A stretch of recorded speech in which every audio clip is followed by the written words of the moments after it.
இன்று இந்த வீட்டின் இன்னொரு விஷயத்த காற்றை நம்ம கண்ணால பார்க்க முடியாது. ஆனா அது இல்லாம வாழ முடியாது. ஒரு ரூம்குள்ள ஃப்ரெஷ் ஏர் வந்தா அந்த இடமே லேசா மாறிடும். ஆனா காற்றே இல்லாத இடத்துல மெதுவாக மூச்சு திணறலாக மாறிடும். நம்ம வாழ்க்கையிலே அப்படிதான். காற்று எப்படி சுவாசத்திற்கு முக்கியமோ அதே மாதிரி தான் விசுவாசமும் நம்மளுடைய ஆத்ம சுவாசத்துக்கு முக்கியம். காற்றை போலவே விசுவாசமும் கண்களுக்கு தெரியாது. ஆனா அது இருந்தா உள்ளுக்குள்ள ஒரு புதிய பலன் உருவாக ஆரம்பிக்கும்.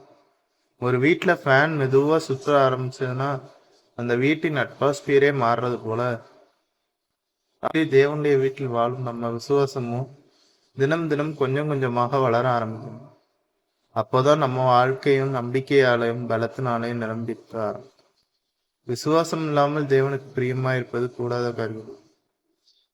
இன்று உன் வாழ்க்கை எதனால் நிரம்பி இருக்கிறது? விசுவாசத்தினாலயா இல்ல வெறுமையினாலயா?